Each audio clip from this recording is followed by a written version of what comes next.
The Chaser Report is recorded on Gadigal land. Striving for mediocrity in a world of excellence.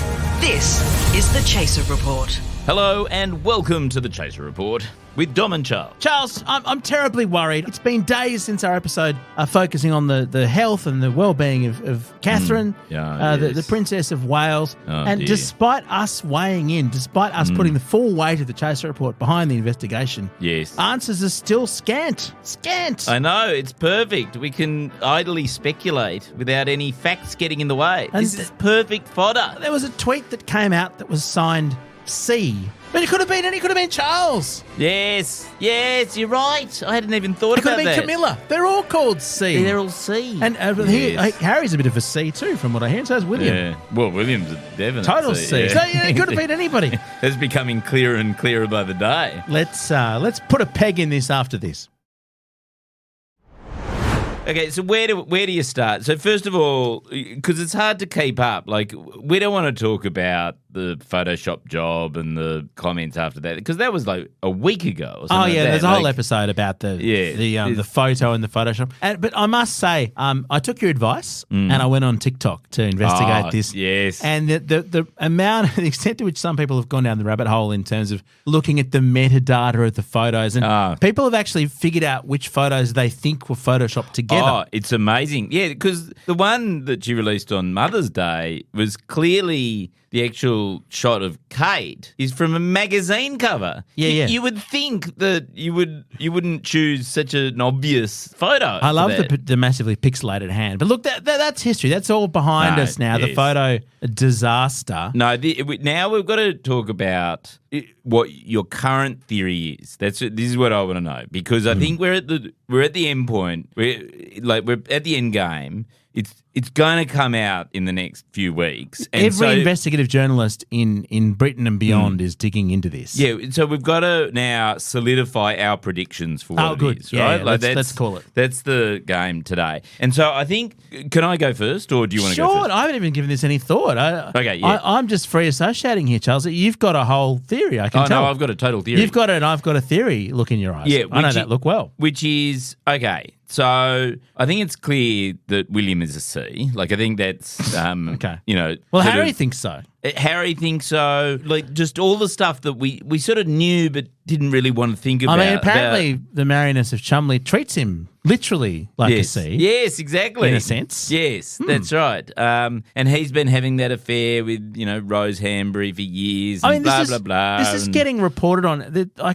Stephen Colbert's talking about it. This is not a scurrilous tabloid story anymore. This is now mainstream news is reporting on the potential affair. This is a mainstream piece of scurrilous gossip. Mainstream scurrilous gossip, absolutely. That's right. And so I think the thing is, what is most revealing, the one thing that we actually do know as a fact is that the palace is no longer protecting Kate Middleton. Like, the whole point is, for years they've been spreading sort of horrible lies and presumably truths about Meghan and Harry as a means to deflect attention away from all the terrible things that William and Kate do, right? Sure. But now the only one who's protected is William, which means that Kate's gone. Like, it's definite Divorceville, or if not, trip down the Paris Tunnelville. And like, I'm not even sure it's necessarily true that Kate is still alive. You know what I mean? Well, there's no proof of life. There's no proof of life. So easily. And yes, have just put some sort of thing out there. A 5-second, a 10-second video with her, in front of a newspaper of the day, not photoshopped. Yes. And you'd be going, okay, this is fine. But it's also gone to the point where we wouldn't be saying that. Everyone would have been saying that's AI. Yes. And all the TikTok detectives would be coming up. I mean, there's no proof that will satisfy anybody unless she walks into this room right now. No. Is that the door? But even that wouldn't even be her. Well, you've seen the new robot, haven't you? Sure. Have you seen the robot, I think it's BMW? There's an actual robot. There's a Kate bot. No, there's a robot. No, this is not to do with the royals anymore. Oh. There's video of a new robot that I think it's BMW's developed that is fucking brilliant. Like, it is so good. It's able to sort of tidy up your desk with real sort of thing, but you just talk to it like a normal person. person. Oh, wow. So isn't it is it an affair, Charles, if you get pegged by a robot? I would have thought not. No, I would have thought that's just being sex positive. It's a hobby. Yeah, it's a kink. That's just like sort of normal. Well, you It's also just Tuesday. you don't have to talk to a member of the British aristocracy as well. So I would have thought that would be much better. But the other thing that you go with the royals is it's clear that Camilla is running the whole show. Like, Charles now has cancer. He's out of the picture. And Camilla, remember, is the person who replaced Diana. Like, she doesn't have any sense of, oh, well, you shouldn't get divorced. Her whole thing is, well, if William gets divorced, then that makes me look more legitimate as well. Well, that's the thing. Back when the Queen was around, we were pretty confident she was the one member of the family, possibly along with Edward, who hadn't had an affair, right? But Charles has no moral standing here. He wanted to be a tampon at one point. I mean, you can't really give your heirs a dressing down for their behaviour, and we all know that at one point he wanted to be a hygiene accessory. So the point is, what happens if it turns out that William has either murdered Kate or murdered that, brother-in-law Thomas, whatever his name is, the person who Kate was having an affair with. Or murdered Harry. Have we seen Harry recently? Murdered Meghan. Like, what if it turns out that actually the head of state is not just an unpleasant person, but somebody who needs to be genuinely feared? I mean, because can you lock up the king? No, this is the whole thing. But by definition, Charles and the king is the law. Yeah, in the same way that there's no passport or driver's license because they're all issued in the king's name. Yes. This is why Donald Trump wants to be president again. They have to have these same rights. It is far greater and more clear cut in England than the Donald Trump thing. Like, at least there are mechanisms to say, well, if a president, and of course, in theory, in theory, you can get rid of a president by impeaching them. 25th Amendment as well, if they're infirm. I think if the VP signs a thing saying they're infirm, you can get rid of them or something like that. In England, there is nothing written down. There's only the tunnel. They're just making it up as they go along. Yeah. And there's an argument to say Parliament could come in. Like, if it turned out that, William's a serial killer, maybe the Parliament could come in and try and vote him out. I mean, they could modify the Act of Succession, but the problem is the royals have to ratify. I mean, this is yes. This is the whole thing. To be serious for a second, the whole system in the UK is built on the royal assent, basically. Like, the royals, even though they were kind of forced to do it, and so on and so forth, we know the history, it's still, technically speaking, they actually have to agree to every law. They could deny their assent and there'd be a constitutional crisis. There's a wonderful play, I think it's...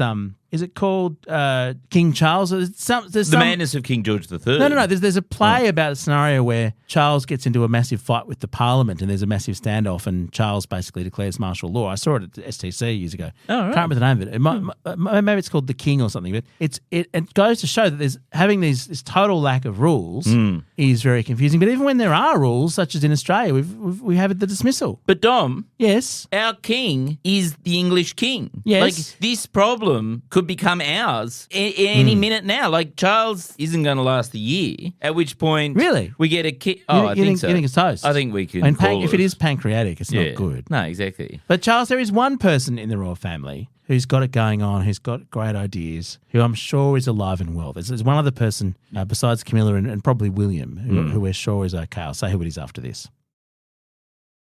The Chaser Report. More news, less often. I'm talking, of course, guess who it is? The one person who's been out there in the public space doing what they do in a way that it could only be them because it's so terrible. Prince Andrew? No. That would be... Well, I hope not, for the sake of young women everywhere. Yeah. No, it's Meghan Markle. It's Meghan Markle, the Duchess of Sussex. She's created a new lifestyle brand. What? She has. Right when Kate's disappeared, she's launched this new brand. Oh, yeah. Cashing in on the Sussex Royal account. Because remember how they said they weren't going to call themselves Royal? Then they went, fuck it, Sussex Royal. It's got the most hilariously banal name I've ever heard. Like, it's even worse than Goop. It's called American Riviera Orchard. Oh, my God. Like, that's one word too many. Oh, no. Oh, don't. So what are they selling? They're selling lifestyle. What's lifestyle? I don't even know. So there's a gold-coloured crest with the word Montecito where they live. And what? Montecito is known as the American Riviera because it's full of fancy rich people. And rather than feeling ashamed, she's decided to kind of lean in on it. And there's literally, I'm not making this up, there's a video on her Instagram of her stirring stirring a pot. She is stirring the pot by doing this. I don't know. No one actually knows what she's selling. I don't think you're saying. So guess, we don't know, but people have been looking around the kind of trademark applications. Is it like jade eggs that you... Jade eggs for the vagina. That you push up your vagina like no, it's goop? It's the royal family. It's pegging implements. No, it's not. Although potentially you could use some of this stuff. It's cookbooks and home goods, decanters, kitchen linens and marmalades and jellies. That's what they think it is, or jams. Does Prince Andrew have a merch line? What's his merch line? God, I don't even want to know. That's too obscene to even think about. Yeah. Or is it just trips? Prince Andrew private airlines. Yeah, private airline. Yeah. Air Andrew. Charter. Yeah. I mean, you know what he should do? He should sell photographs with him. That's what to get a photo taken with Prince Andrew. Yeah. That'll come back to haunt him later in life. $multi-million. You can get a lot of money out of him that way. Yeah. So but let's go through it, right? Let's go through the scenario that William becomes unfit to succeed, to accede to the crown, right? King Charles dies at some point fairly soon. God save the king. Let's hope that's not for 40 years. Oh, God, yes. 50 years. Long may he reign. William turns out to be a bit of a murderer. Can't ascend. Then the next three in line are his kids, right? Yes. Beatrice being the first one. No, George being the first one, then Charlotte, and then George Louis. is the youngest, isn't it? No. Oh, no, wait a minute. Beatrice is a whole other. Beatrice sorry. Prince Andrew's kid. Poor thing. Yeah. George, Charlotte, and Louis. So George, you're right. George is the next in line. You've got to remember the ones with the boring names. Right. So George can't do it. He's under fucking 18. Yeah, so there's got to be a regent. Right. So there needs to be a regent, right? So you now go down the line. Now, so who's the regent? Is it Camilla? It could be. It could be Camilla. The other person who it could be is the next in line who, after the kids. After the kids. Now, so that could be Harry. Harry will be the next in line. But it can't be Harry because he's over in America and he said he doesn't want anything to do with them. Yes. After that, it's Andrew. Don't want him. It is. It's Andrew's the next. You're right. And then after that, it's Prince Andrew's daughter, which is Beatrice, and she is of age. And so she could end up being the Queen Regent. Wow. Are you sure it's Andrew and not... it would go to the kids, wouldn't it? It wouldn't be... It then goes Anne to... and Edward, yeah. Oh, so it may go to Prince Harry's kids first. Yeah, no, actually it would. It would go to Prince... But they're underage as well. Yeah, they're underage. They're running out of royals. So they can't do it. So then Where's it goes Prince to Andrew. Michael of Kent? So then it goes to Beatrice. I mean, unless Andrew goes, well, I'll do it anyway. Andrew would do it. Of course he'd do it anyway. Because I'm good. I've got my working with kids certificate. God. Can you imagine if Andrew was sent to the throne? It's almost worth trying just to see what happens.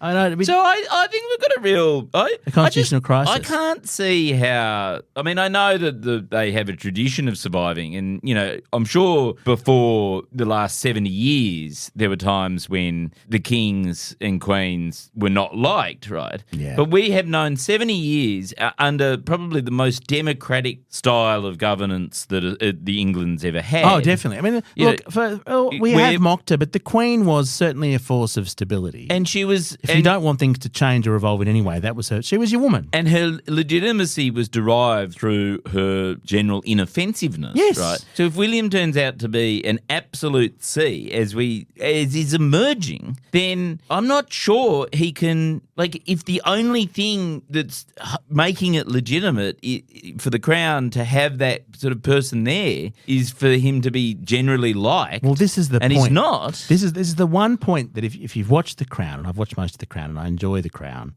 the one thing that Elizabeth very clearly knew, and I think Winston Churchill was the person who taught it to her, is that the royals actually have to actively be liked for the institution to survive. So their mission, and I think it's viewed as a bit morally ambivalent as to whether it's actually a good thing or not, but for the crown, so it's called the crown, for the crown to survive, it's got to be popular. That's why it was such a crisis when Diana died. Yes. She had to fix it. Now, just imagine what happens if something else terrible goes down. They've already got Andrew, the monster, there. They've got whatever the hell's going on with Harry. they're becoming unpopular. Yes. Although I must say what will be popular is the next season of The Crown. Oh, they've got to make more episodes Because now. it'll be like they'll need to hire the writers for Days of Our Lives Well, this is or the something, thing. won't it? Like, They were going to stop, but they can't stop. They can't stop. And if they catch up to today, they should go forwards. They should show us what will happen. Yes. And manifest just go it. the most macabre possible outcome. No, but it's very strange. But the other thing, Charles,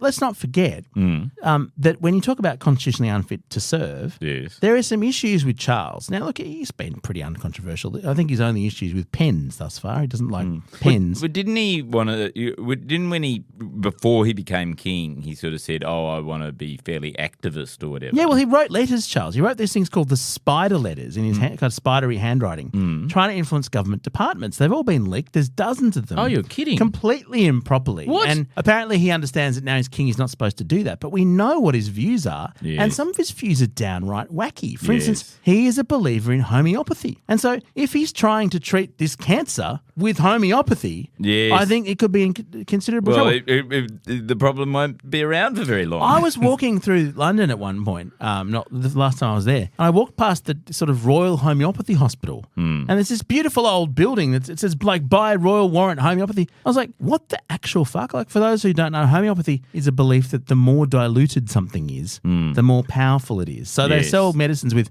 nothing in them, literally Yes. but at a molecular level with nothing at all in them. Yes. And Charles believes this stuff fucking works. Yes. That's the king. I wonder whether Meghan could create a homeopathy range. American Riviera homeopathy. Yeah, that could be the thing that brings yeah. them back together. They could be intersecting sections of bullshit. Yes, Couldn't there? yes. Hers and his. And maybe then slip in some real meds so that he Oh. actually, stays alive. Keep him going. Or wouldn't it be amazing if Meghan emerged as the saviour of that? Because she's the only person that understands media management. Yeah. And they're not very good at it, but they at least understand it. I mean, if she's launching brands like that, she doesn't understand much. Like, there's not a huge amount there going on. No, she's So trying to be, and this is the amazing thing about Harry as and Meghan. bland as possible. Is that they're simultaneously trying to be royal and cash in on that while saying they're not cashing in on it, but then take full advantage of their celebrity, which they have none of without being royal. It's an amazing catch-22 that they're in. Yes. You get all the upside of being famous with none of the downside of having to actually be royal and open shit events. Nice try. So who is opening things at the moment in England, or do things just have to stay No, closed? tragically unopened.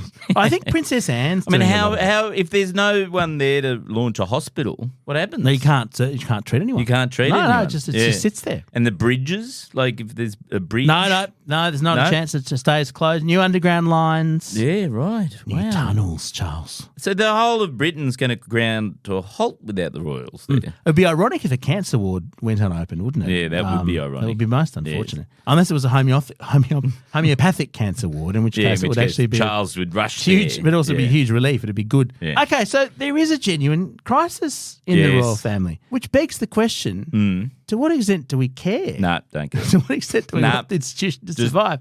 Genuinely interested in it not surviving. But I mean, Charles, I think we've got to get out. What it says to me is we've got to get out of there fast. Like, and I'm not talking about let's wait around till after the next election, then we'll have a referendum, and it'll be like 2027 by the time we get out of there. Get out of the burning building. I'm saying Albo needs to call a referendum tomorrow. You've called it. I've called it, and by the middle of this year, let's put a date on it. Let's say 30th of June. We need to go to the polls and get rid of the royals. Pick a day, all right. Well, let's look at the calendar. You can pick a day for your referendum. Yeah, aren't referendums always popular in spring? Because people are optimistic. In September. So maybe we do that. Maybe could be. And you can call it C Day. C Day. Day, yeah. Okay. 21st of September. That's my birthday. Oh, let's do it on and C for Charles. Yes, the other Charles and you. And maybe one of the models proposed in Australia could be that I become the king. Because that's the thing. What we could do is it would be the simplest way to get rid of the British monarchy is to just replace the whole system with me becoming king here. Because you wouldn't have to change any of the structures. I must say, I'm really appreciating the good work that the royal family does. Also, I'm looking at your fingers as we speak, and there's no resemblance to sausages there. You're not qualified. Oh, yeah. And have you ever dreamt of being a tampon or a pad or something? That's what you got to do. Yeah, and I certainly don't want to be pegged. What? Don't knock it till you've tried it. This is a sex-positive podcast. We've said it before. Yeah, and that robot. Can we get that robot? Our gear is from Rode. We're part of the Iconoclast Network. Catch you on the other side of the revolution. Vive la revolution! C-Day. Lock it in your calendars. 21st of September, 2024.